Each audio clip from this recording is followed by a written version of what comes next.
नमस्कार, आप देख रहे हैं 7 टीवी भारत। मैं हूं आपके साथ सुशील गिरीश। कमेंट बॉक्स में बताना ना भूलें कि आप इस वीडियो को कहां से देख रहे हैं। बात करेंगे राहुल गांधी का मिशन गुजरात रफ्तार क्यों नहीं पकड़ पा रहा है। राहुल गांधी गुजरात कांग्रेस को मजबूत करने में तो जुटे हैं, लेकिन बात बनती नजर नहीं आ रही। पार्टी में महिला नेताओं की उपेक्षा, आम आदमी पार्टी की चुनौती और बीजेपी की मजबूत पकड़ कांग्रेस की मुश्किलें बढ़ा रही है। और राहुल गांधी के मिशन गुजरात के कहीं ठहर जाने की वजह भी यही लगती है। बिहार में वोटर अधिकार यात्रा पूरी करके राहुल गांधी ने वाया उत्तर प्रदेश गुजरात का रुख किया है, लेकिन बिहार से शुरू किया स्लोगन वो नहीं भूल पा रहे हैं, दोहराते जा रहे हैं बार बार। जब भी जहां कहीं भी मौका मिल रहा है, बोलना नहीं भूलते, वोट चोर गद्दी छोड़। अब इस नारे में निशाने पर मीडिया भी नजर आता है। बहाना तो मोदी ही है और प्रधानमंत्री नरेंद्र मोदी को टारगेट करने के लिए चुनाव आयोग तो पहले से ही बहाना बना हुआ है। वोट चोरी के इल्जाम को हवा देने के लिए बिहार का चुनावी माहौल उपजाऊ जमीन साबित हुआ है। बिहार में SIR के नाम पर यात्रा निकाली और पूरे रास्ते महाराष्ट्र और कर्नाटक की केस स्टडी के बारे में बताते रहे। राहुल गांधी गुजरात में भी ताबड़तोड़ दौरे कर रहे हैं। बीते 7 महीने में 5वीं बार गुजरात पहुंचे। बिहार और रायबरेली के दौरे भी ऐसे ही चल रहे हैं। रायबरेली के रास्ते में भी बीजेपी से वैसा ही टकराव दिखा जैसा दिल्ली में रहता है। कभी रायबरेली में कांग्रेस के करता धरता रहे दिनेश प्रताप सिंह रास्ते में ही धरने पर बैठ गए थे और असर बनारस तक नजर आने लगा। यूपी कांग्रेस अध्यक्ष अजय राय ने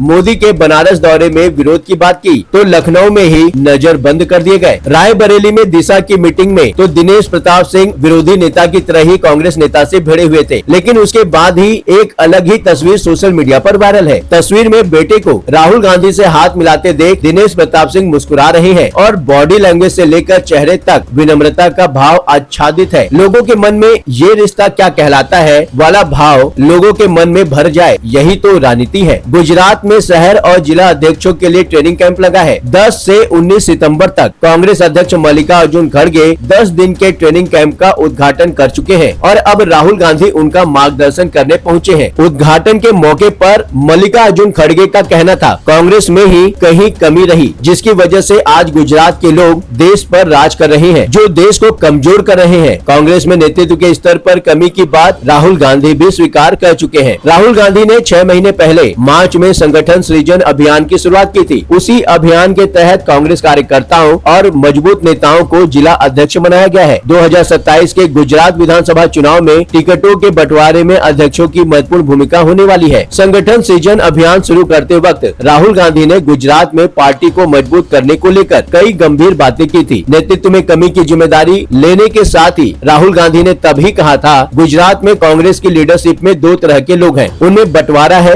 एक है जनता, एक है जो जनता के साथ खड़े हैं, जिनके दिल में कांग्रेस की विचारधारा है। दूसरे वे हैं जो जनता से कटे हुए हैं, दूर बैठते हैं और उनमें से आधे बीजेपी से मिले हुए हैं। तब राहुल गांधी ने रेस के घोड़ों को बारात में बांध दिए जाने का किस्सा भी सुनाया था, जिसे मध्य प्रदेश में भी दोहराया था। राहुल गांधी के दिशा निर्देशों पर ही नए सिरे से शहर और जिला अध्यक्ष बनाए गए हैं और अब राहुल गांधी उनका मार्गदर्शन करने पहुंचे हैं। तब राहुल गांधी और मल्लिकार्जुन खड़गे ने भी ऐसे कांग्रेस नेताओं के खिलाफ सख्त कार्रवाई की बात की थी, जो उनके मुताबिक बीजेपी से मिले हुए हैं। लेकिन कार्रवाई किस स्तर पर हुई और उसका नतीजा क्या रहा, ये अब तक नहीं बताया गया। बदलाव का फर्क तो आने वाले चुनाव के नतीजे ही बता पाएंगे। अब तक एक बात जो समझ में आई है वो है संगठन में महिलाओं की भागीदारी पर राहुल गांधी की सहालियत पर बिल्कुल भी ध्यान नहीं दिया जाना। राहुल गांधी ने तब उम्मीद जताई थी कि शहर और जिला अध्यक्षों की नई फेहरिस्त में महिलाओं की अच्छी भागीदारी देखने को मिलेगी, लेकिन जब कांग्रेस महासचिव केसी वेणुगोपाल के हस्ताक्षर से पदाधिकारियों की नियुक्ति वाली लिस्ट सामने आई तो वे बेहद निराश करने वाली थी। मुझे कम से कम 3 से 4 महिला जिला अध्यक्ष बनाए जाने की अपेक्षा थी। ये प्रतिक्रिया थी 64 साल की कांग्रेस नेता सोनल पटेल की। शहर और जिला अध्यक्षों की 40 लोगों की लिस्ट में जगह पाने वाली सोनल पटेल अकेली महिला है। लिस्ट सामने आने पर इंडियन एक्सप्रेस से सोनल पटेल का कहना था,